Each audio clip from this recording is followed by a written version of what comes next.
So yeah, I started off today saying that we're going to be working with the unfair advantage that you can gain in Zufechten. And the reason for that is that I started noticing that the clean exchanges in Messer fencing are pretty difficult to achieve, even more difficult than in longsword, in my experience. And sometimes when it was successful, and looking back at it, I found myself just trying to out-messer someone by force. And that's ultimately not what you want to do, because you're not always going to be the strongest or fastest person in the room. So if you want to still fence effectively and also safely, you need to come up with something else. And I found that the key to this is very much in how you approach a fight. So that's the Zufechten part. So what we'll be doing today is we're going through just one technique and one or two follow-ups very quickly, just to make sure we're on the same page for it. And once we're there, I'm going to give you a whole bunch of games, then show you how these games translate to Messer fencing, to help you come up with ways of creating that unfair advantage before your first blow is actually struck, so that when you actually get to fighting, you have such an advantage that the other person has way better things on their mind than trying to double you. So that's generally the idea for this workshop. So what we're going to do before we get started, I think, is a little bit of a game of tag. I really love games of tag for fencing training. And so you can put your messer away. So Omi, if we try and explain the game. So at first we're just going to do a general fencing tag game, and I'm going to give you some instructions on how to change it up as we change partners throughout the next like 5-7 minutes or so. So the first one is basically just like targets are shoulders, so basically over here. Now you're allowed to parry, so if I try and go over your shoulder, you can parry, counterattack me over here, or you can, for instance, try and void, so sidestep and then counter me there. Those are basically your options. I would like to not see any grabbing or things like that. That falls outside of the scope of what we're doing right now. Keep in mind that the idea here is to mostly just move and see what happens. So, do you have any questions about what you're supposed to be doing now? We have 2 weapons. Yes, in this point you have 2 weapons, and you have 2 weapons to parry with as well, right? So, partner up, go try that. All right, so you may have guessed that that is my Geheimwort, Dutch for attention. So up next, we're going to change this into a bit of game. So basically you want to be the first one of the 2 of you to get to like 3 hits. But here's the catch. Every time you double or get afterblowed, your score resets. So basically we go and try and do the tag thing. So at some point, whoop, that's 1, that's 2, I'm nearly there. But then I mess up, I Hail Mary this, hits, bam. God damn it. Yeah, well, you get the general idea. So at this point, score resets. I have to do better. Because we usually have the leg fair. as a target. For now, let's actually include that. If people are used to that, so legs are target, shoulders are target. You go up to 3 points, then raise your hand, find a new partner. But if you double out or get afterblowed, your score resets to 0, and you have to try again. Good luck, have fun. So, yeah, how did this go? Were there a lot of instances where you doubled out, had to reset? Like I saw people raising their hands, but how often did it happen? So raise your hand, did you have to reset at any point? Reasonable amount of people. Well, so far doing so well. So one thing I noticed though is that a lot of people, when doing this, tended to just like approach each other and then started like doing the thing over here. Very little actual footwork involved. So you start your exchange when you're already in like Krieg distance almost, and that may be a bit of a problem sometimes. So what I like to propose for the last iteration, so you can keep your score, keep the partner that you're working with right now, but we're going to change it up a little bit, so we're all going to be moving in this line. To ensure, like normally lateral movement is also nice, but we're with a lot of people. So to ensure that we can do this safely, we're all going to be going in this orientation. So what happens, let's flip it 90 degrees so that we actually show what happens. If we get to set up from a slightly more distance, there's more thinking going on before you actually commit to something. I hope. So give that a shot. So same partner, same score, same rules apply, but now you go in this orientation. Therefore, you have a little bit more space to move around. Go try that. Did this change things a little bit for you? I see some people nodding. Very good. Can someone describe in what way this changed your approach to the whole thing? It's a lot more probing the other one. It's a lot more probing. What are you doing? How are you reacting? Yes. And what was the result for when you then did commit? More double hits. More double hits, actually. Okay, well, that's not necessarily what I was expecting, but yeah. I'm not sure if it's like with our hands we touch. I don't think it's fixed distance with hands. No, true. For a boxer, you need to step inside, so you're a little bit in Zufechten. You're still a little bit in Zufechten, yeah, definitely, but I do find it harder to actually use body feints to really use there. So the whole thing, though, not necessarily. This is not necessarily meant to be a realistic fighting exercise. It's like a thinking exercise about how like the back and forth movement and things like that change your approach to Zufechten. What we're going to be doing will ultimately work up to the distance where you can still not necessarily hit without making a step, right? That's basically where Zufechten ends.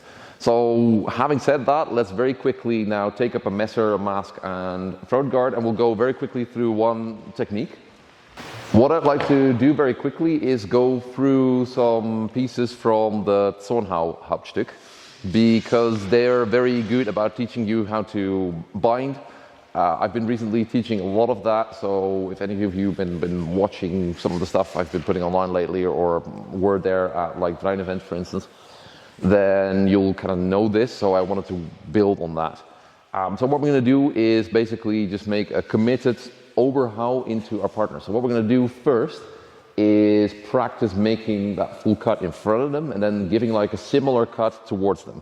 So right now, as a coach, as a partner, you don't have to do necessarily anything just yet, because the first one I'm going to make is basically just a committed cut over here and then going back into that same position, and then my second cut should be able to land at the mask. So why I want you to make that first cut is because I want you to get used to the idea that you're making a full cut through. Because ultimately, a lot of the stuff you find in fight books assumes that you're trying to cut through someone. You don't necessarily have to take that literally. Sometimes it's just like the application of pressure against someone. But a lot of bind work does not work if you're, say, if I've got 1 and 2, if your attack just stops at someone's head. It's very much like boxing. Don't try to hit them on their face, but behind their face almost. So what we're going to do with that is we're going to do an exercise where the coach does a bit of a half parry. So that's for safety, because if we're going to go and try and make a movement that would cleave through someone's head, that can be very nasty if you mistime it or don't stop it in time, especially if you have one of these chonkers. So instead, what we're going to do is the coach is going to make like a half parry. So the result should, yes, exactly like that. So the result should be that if I make this first cut to prime myself to get them, and the second one, that is even a little bit too much of a parry, right? That I should like gently tap your mask. So the coach makes a parry that is not good, but just enough to make sure I don't get concussed, because we're going to do this a bunch of times. So, whoop. And this is what you do. So that half parry is just enough so that the coach doesn't get a hard hit, but we will notice if I'm not making a mistake. So for instance, if I'm not going like this, we will notice. Or if I'm not doing it like this. So you definitely get a bit of a feedback.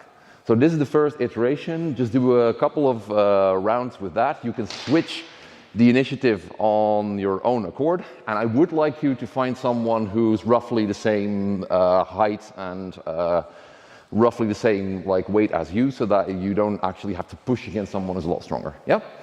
Right. Partner up, try it. Thank you. So this is looking excellent. Everyone seems to have gotten the idea. So we all have a, whatever you want to call it, an Oberhau, Zornhau, depends on your definition. But it at least is putting pressure, and that's something that is nice if we want to do a couple of follow-ups. So right now, this is not necessarily focus, but there's some fun things you can do as a follow-up to this. So if you'd like to help me demonstrate that, we'll just spend a little bit of time on doing some follow-ups that you might know from here. I'm going to give you a couple of examples, but basically anything goes here. This is just to show that once you get this like sort of committed attack in, you can do an awful lot of things. And usually I like to let that depend on what the coach gives you. So for instance, I have this thing where I make my first cut and then the second comes. And you know, if they give like a half parry, you should of course still be able to just like hit the head a little bit over here with pressure. However, if my partner now, for instance, takes a small step back and starts presenting the edge towards me, we have a very nice neutral bind. This is really cool. And of course, if I now try and remove it, I get hit. If my partner removes it, they get hit. So instead, what you can do now is this famous binding over here. If your partner decides to step back but doesn't really keep the pressure there, you get another like cool thing, which is basically just to walk forward and have them at the point of your messer. There's the other thing that if they kind of like step into it a little bit and try to parry it with a hard parry, you have the duplieren. There's options there. For instance, also if someone gives like a really big parry but steps in, you can take some of the left hand stuff that we did yesterday. There's a lot of things you could be doing from there. This is for you to just like experience what you could do from getting that solid pressure bind in if you make that first Oberhau correctly. So the exercise basically is for you to just go here, 1, 2, and play based on what your partner gives you. So try and discover some potential follow-ups. I'm not going to necessarily give you much more than that, just play, because we'll get back to that down the line once we've done games on how to get there. But this is just like a starting point, right? So partner up and go and try, see what you can do from here. So this is very nice. I want to actually mention this really shortly. I saw some really good work by the coaches in this exercise, just giving very clear signals, very clear input, and people starting to play with that. And if something happened that wasn't fencing-wise a good idea, what ended up happening is like, hey, you got hit there, let's try something else, people helping each other. Excellent, I'd like to see lots more of that today. So that's off to a good start. That said, this is a nice, like, where we want to get to, right? So we want to get to having this bind, one person responding, oh, I need to do something, and then you having a follow-up to work on that. But how to get there? That's what we're going to be doing for the rest of this workshop. And to begin with, you're going to have to lose your mask and your messer for now. So very quickly put them to the side, and then I'll show you what we can do.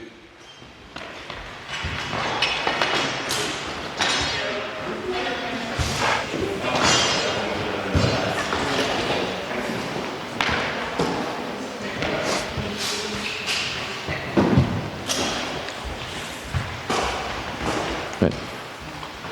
You want to help me with the explanation?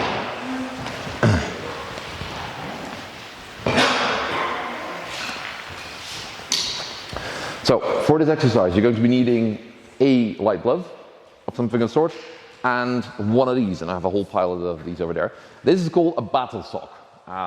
It's basically a pair of long fencing socks. One of them gets crumpled and shoved in the other one, and you can basically swing them around. The nice thing is, may I hit you somewhere? Yes. You can actually hit someone. And it's actually quite okay. Like when you get them in your eye, it's not fun, but it will not like take your eye out. So they're a very fun way to game like sparring before putting on stuff. Best team of weapons. Exactly. So these battle socks allow us to also, apart from doing some sparring warm-up games, to do a couple of things that teaches you when is the right moment to do something. So we're going to have a couple of games that allow you to see like, hey, when is the right moment. So for this first game, let's go over here. What I'm basically going to be doing is I'm going to be rotating this over my head, like so. My hand is somewhat out in front of my body. So I'm going to be walking forward. I'm going to be walking backward, gently. Now, your goal is to try and basically use the glove to tag my hand while we're doing this. Yes, good. Good, nice. So in essence, you learn to find like a good moment to do this. Now, here's the fun thing. As a coach, I can like increase the speed at which I go back and forward and slow it down. Good. I can increase the speed at which the sock is flying, which makes it harder, but also makes the sock longer. Yes. And if you decide to attack or commit while I'm actually windmilling like this, you're probably getting hit back. So the whole trick is to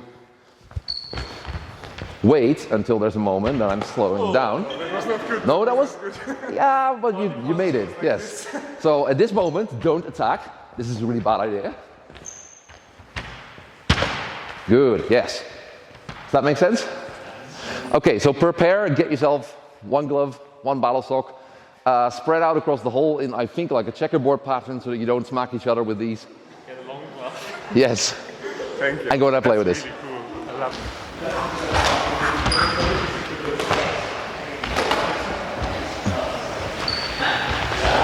Hey, Amber.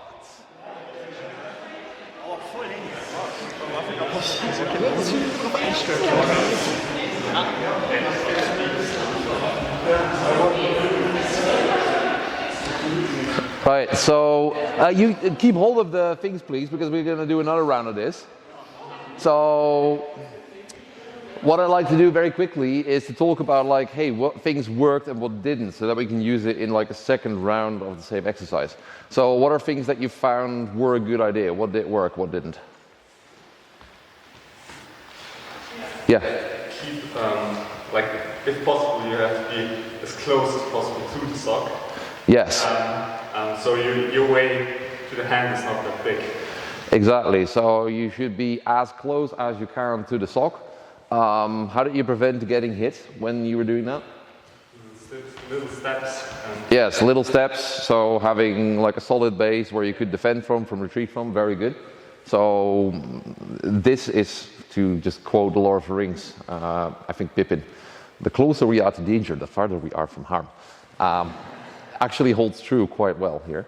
So be close to the danger, at least so close that you can still be safe, but that allows you, when the opportunity presents itself, to really go for it. That's a good one. Other things that people found worked well, perhaps. Tapping on the knees. Yes, tapping on the knees. Although, like, the whole idea, of course, was to go for the hand in this case. So that's the challenge for this exercise. You have to adjust a bit if your partner is like. You have to adjust a bit if your partner is high. Yeah, so on that, I would like for the second iteration to give like mostly an instruction to the coaches. So the coaches need to pay attention, right, that it's achievable. So if you have a shorter person, have your hand a bit higher perhaps, like this, higher, more forward at face height, but try to not have it over here. That makes the exercise very difficult. The other thing that I'd like the coaches to do is make it a little bit more clear now whether they are like on their like hyper fast mode or taking it a little bit slower. So communicate very clearly if you're the coach, because if you're trying to like fine tune the skill at the moment, your coach needs to be very communicative. Normally in a fight this is much more subtle, but we'll get there at some point. In the beginning, when you learn this, you need very clear signals. So it's a very nice, like, this is a stop, and this is perhaps a go if you feel like it, yeah? So find a different partner and play the same game for a little bit more, but now with slightly more exaggerated signals from the coach. Go try that. So especially if you don't train in full gear all the time, having like games like this, which have a very low risk of injury, but allow you to go like really, really go for it, are very nice, because then you can get like the relevant kind of like timing and intent skill, and you can hone that quite well. But at the same time, you then have to still translate it to messer fencing, and that's where the following exercise comes in.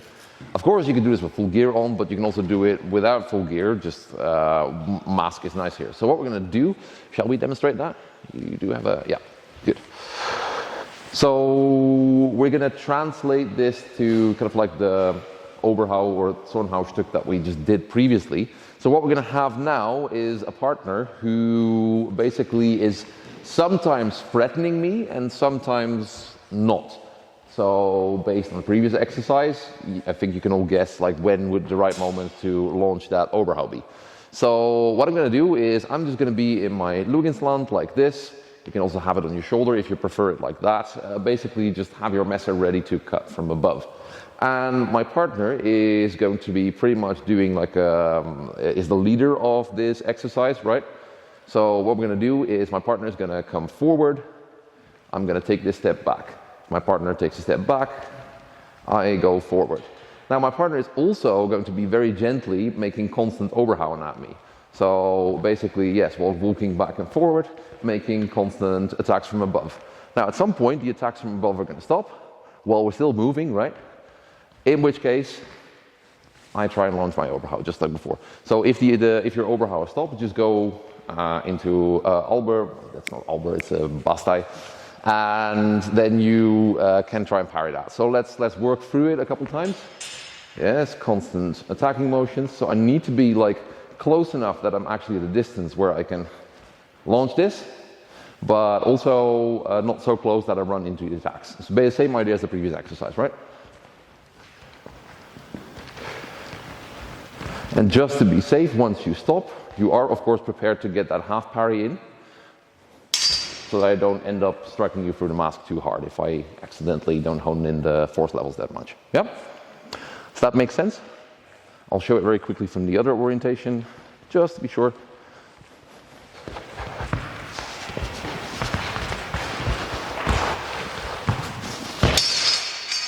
Like so.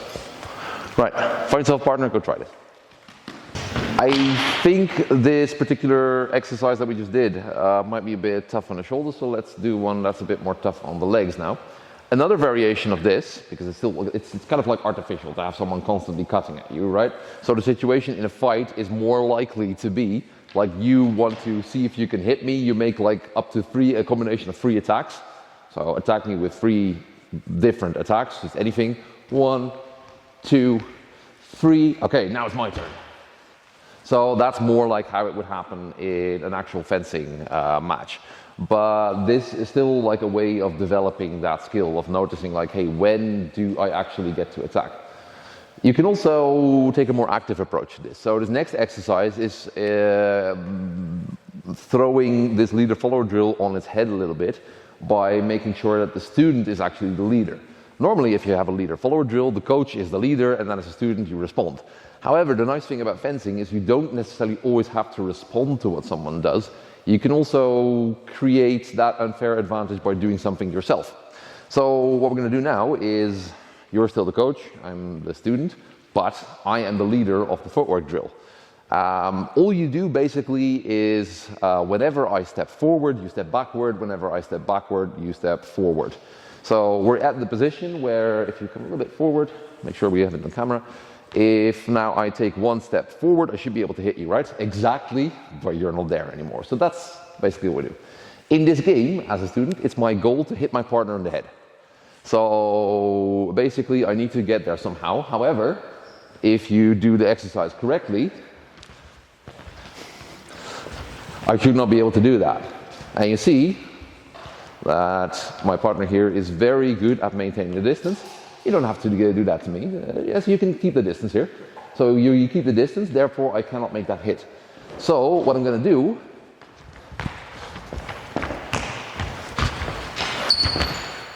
is I'm going to play with that distance.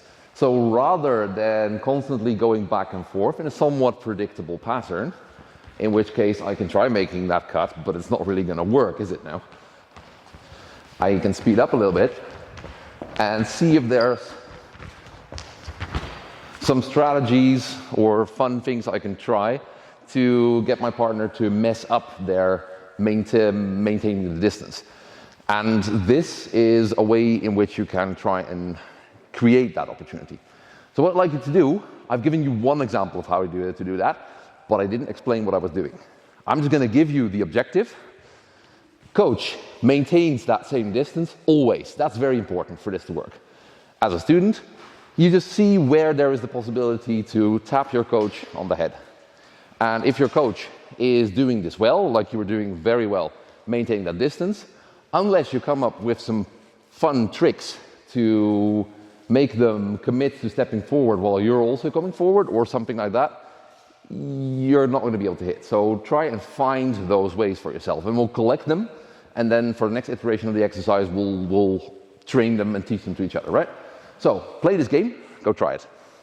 What I'd like to hear from you is what are some nice little sneakies that you can do to get your coach to mess up their distance so that you can hit them? Change the leading foot. Change the leading foot, yeah, that's pretty good. So can you give me a short demonstration of how that would look? So we do this very slowly, of course, but we can demonstrate the thing. Yes, so I thought like this foot switched, you're going to go backwards, but you come forward. You've done a sneaky, very good. Excellent example. Any other ideas? Make a step forward bigger. Make your step forward bigger, yeah. So can you demonstrate that with me very quickly again? I know I'm not wearing a mask, bad example, but if we do it slow, it should be fine.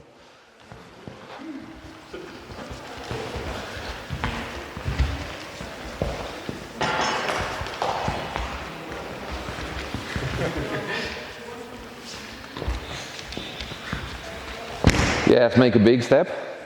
The alternative to this, of course, is to start speeding up. So I tend to call this the freight train. So I'll do that one with you. So I do a little bit of relaxing, make sure that you feel comfortable in that distance, and then at some point I just start speeding up. So that's a good one. Excellent idea. Yes. Something else that you could do. You can use the surroundings and just run them up against the wall. Yes. I don't think we'll have to demonstrate that one, but that's an excellent one. You can then run someone into the end of the ring. Totally valid. It works. As long as you don't actually run someone into a wall, but you know, you have a ref that says like, okay, ring out. That's fine. Yes. Other ideas? One option would be to get them used to just half steps and then take full step. Yes, very good. So Going back, like if I step back, to use this actually as a turning point and actually generate force. that's a very good one. There's also one that I enjoy quite a lot, which you can also take. So if someone would be willing to help me demonstrate that. So you still have your mask on, so let's do that. So here's the thing I like a lot. We're going to start like over here. So what I tend to do is I go forward, right? I can't hit here. But if I take like a very quick step backward and then reverse, because my reverse is planned, I can plan for it. My partner cannot plan for my reverse. So that's also a nice sneaky that you can pull here. So we've seen all this. I'd like you to find a new partner and try some of the suggestions that your fellow workshop goers have come up with. See if that adds yet another thing to your repertoire. So same exercise for just a couple minutes and try some of the suggestions. So there's a final thing I'd like to include, which is a game for you to get used to things like body feints, which can be a very potent way of also creating unfair advantage for yourself in Zufechten. So far we've had using timing, waiting for someone to not be ready to attack you. We've had possibilities for letting someone make a mistake through your footwork. And now we're going for making mistakes because you actually give them conflicting signals about what you're going to do. So for that, we're going to again get a battle stock. I need someone with a messer. So we're going to keep our messers for this one. So what you're going to do is, shall we demonstrate? So you have your messer, and basically what you have is you're going to have it in gewappnet hand to your right side, and yeah, so basically your job is to basically try and parry what I'm going to do. So you're basically trying to parry the battle stock. The nice thing is if you parry a battle stock, it's very clear that it is parried. At this point, don't try and yank it out. I'd like to keep these socks in one piece, because very clear, if I throw a cut and it gets parried, it will get stuck. So you're very clear that this is a successful parry on your part. So what I'm going to do is, ideally you want to kind of give conflicting signals about where you want to go. So you've got to try things like that. So basically the goal for the coach here is to use their half-sword messer. Can be a stick, can be a pool noodle, can be basically anything that you have in hand. To get the battle stock to wrap around it. Whoop, good, you win. If I do not wrap around it and I get you anywhere else, then the exercise is a success for me. Does that make sense? Right, so partner up, pick a battle sock, prepare, and go try that.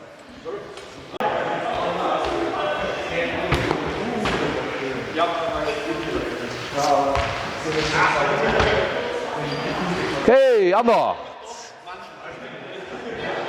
Okay, I'd like you to put the battle socks away again.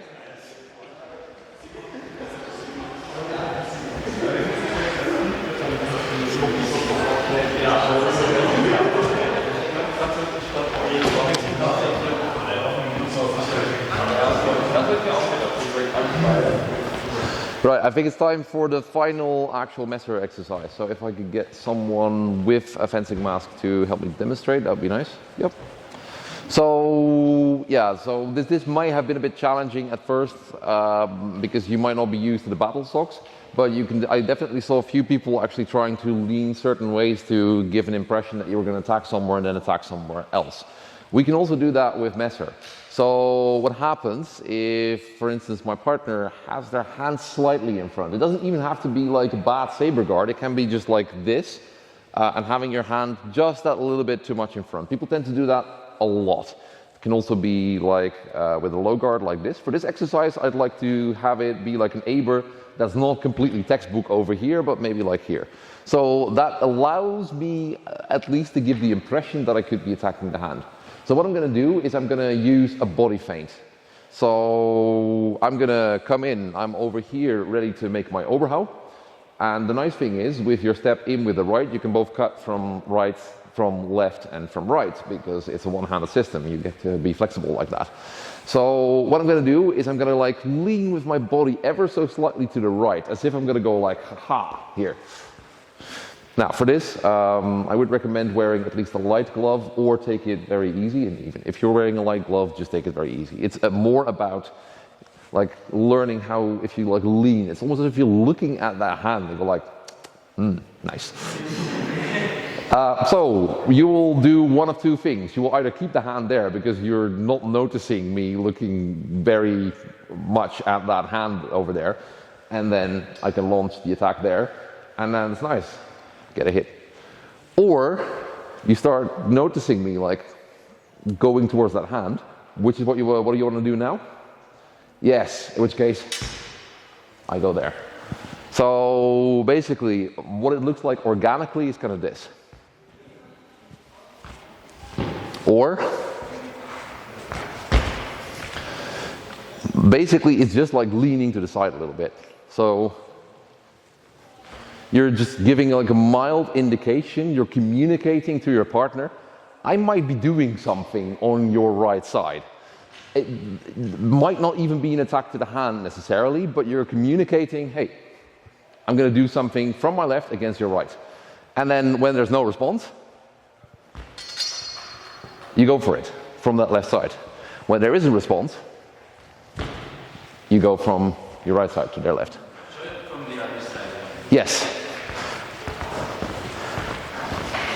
So I'm here, giving ever so slightly a nod with my body, and if there's no response, whoops, can hit here, maybe make an attack in there, could even be here, doesn't matter that much.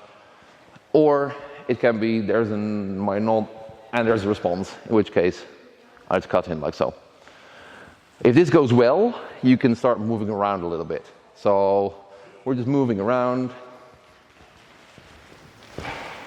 and then put it in like this. Does that make sense? Right. So partner up, try this last exercise. At the end, we'll have maybe a couple minutes and we'll do like a free form thing.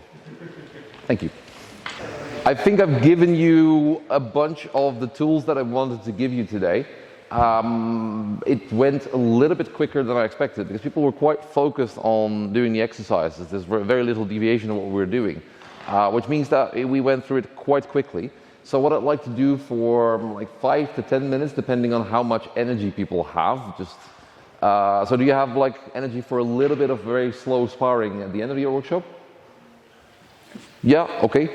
Then what I'd like to do is do a sort of like, exploration kind of free play. So what I'd like to see with that, and I know everyone's very good at that at this event. I've seen a lot of people doing like very low gear, very controlled free fencing.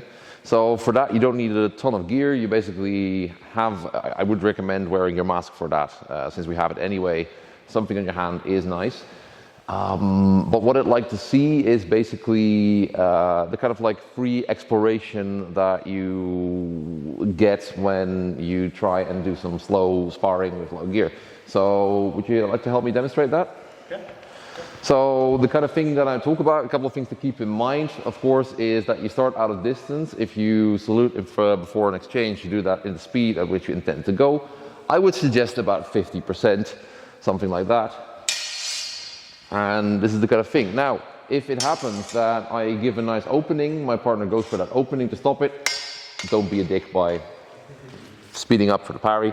So what you want to do is kill your ego and have nice fencing conversations almost. It should be a conversation. Now, we all know this type of fencing, right? What we're going to change about this modality is that we're going to do it more like in a line. So just with the game of tag at the beginning of class, we're going to start further apart for this. So what we're going to do is if we show it on a line over here, we're going to start, if you take like a couple steps back, take a couple steps back, just add a little bit more, yes. This is kind of like the distance that you can start at. Every exchange, you start at the end of the space that you have, and then you approach each other.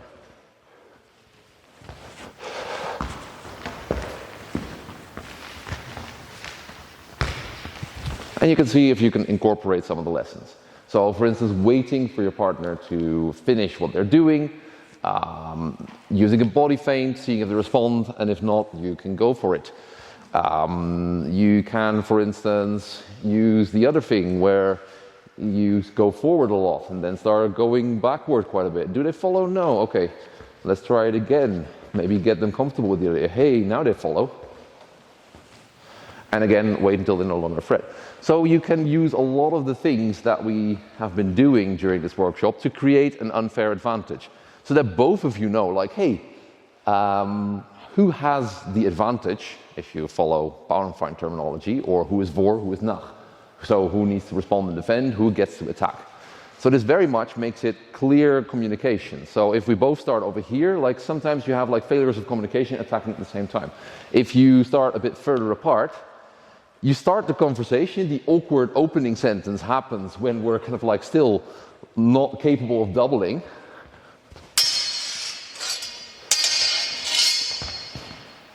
And then it's very clear, I mess up, I'm going to walk into something. You don't even need to actually connect it for me to know. That's what like clear communication in fencing looks like, and that starts in Zufechten, I think. So with that in mind, partner up, take these lines over here, and try that modality of free fencing. Like 5-10 minutes, see where we get, and then we'll round it out. Yeah? Any questions? Right, partner up, go try this. One of the things that I'd like you to focus on for the last iteration of this exercise is only really committing to trying to attack your partner when you're absolutely sure you get to do that. So if you feel like, hey, we're doing something, we're fencing here, we started out of distance, and I do something, but I'm not sure that I'm not getting hit here, then I just go like, nope, let's try that again. So maybe I use my body feint here to pretend I'm going to the hand, meaning like you're trying to get that hand away from there, then I get to do my thing. So I'd like you to focus very much on, can I see while we're doing that, who's vor, who's nach?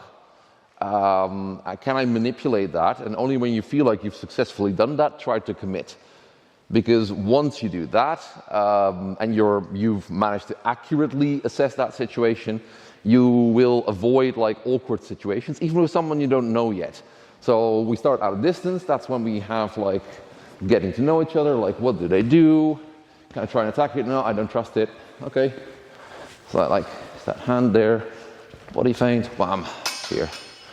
That's how you can keep it very clean. I'd like you to focus on that for now. Yep, find yourself a new partner, go play with that.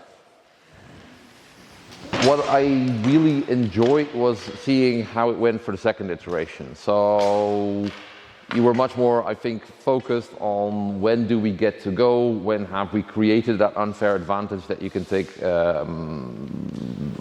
that you can use to win an exchange, so to speak. Did you actually feel that there was more communication going on between you and your partner in the second round? It definitely looked like it, at the very least. And that communication, I think, is key to clean fencing, because ultimately fencing is a conversation. It's just that occasionally a couple of lies get thrown in, and that's especially at the onset in the Zufechten. You do that to create that advantage, so that you very clearly communicate to each other who has advantage, who hasn't, which means like who has to go nach and who gets to go for. And only later on you can like do cool index things where you add another layer of deception where you're both doing things at the same time, but one of you has advantage and it's not quite clear who it is until the action is concluded. But for this, I think it's a very good base. So what I wanted to give you is not necessarily techniques, or I also didn't really want you to be masters of this by the end of the workshop. I mostly wanted to give you a concept. So thinking of Zufechten as opening a conversation between you two as fencers, and that being the place where you can create that unfair advantage for yourself, so that you can make it very clear that you are the one who has the initiative, the other has to respond to you. And the other thing, I'd like to just give you lots of games, because this is best done at a relatively high intensity. This is where you learn these things. But doing that with steel messers and lots of gear on is not very productive to learning, and also a bit injury prone. So instead, we use a lot of games like the battle socks, but also pool noodles and lots of other things to help people develop that in a safe and also like fun way, I like to think. And some of the games that we did today are the ones that we use quite regularly in trainings that I do for this subject, to just get people to play with this, because ultimately playing is where you learn most. So let's quickly recap, and then it's time for questions. So a couple of ways in which you can manipulate Zufechten. Well, one of them is like sticking really close to what your partner does and being ready for when they stop having initiative so that you can take it. The other one is actually using your footwork to manipulate someone into going for a wrong distance so that you can easily attack them, meaning they'll be flat-footed in D&D terms, and that means that you can attack and they have to defend, or even if they try and attack you, you'll blast through it with good solid structure. And the third one is using lies, using body feints to give someone the wrong impression about what you're going to do. Those are just 3 ways, and we've also had some corresponding games to go with that. Yeah, and then finally, of course, the final game where I really like to bring these things together, it's just like slow, controlled, free play where you very clearly use your entire body or your footwork to communicate what's happening, and then usually after the first attack is thrown, it's already clear who's going to win, and then it's just like a final conclusion of what's already been decided in Zufechten if you do that exercise correctly. And that's basically what I wanted to give you. So take these things, take them to your own training situations, try and use them there, because I definitely think they're quite beneficial and just fun. And on that note, did you have fun during the workshop today? Yes. Happy to hear that. So thank you for attending, thank you for being awesome, and I'll see you over lunch. And I'll be taking questions after this, so cheers.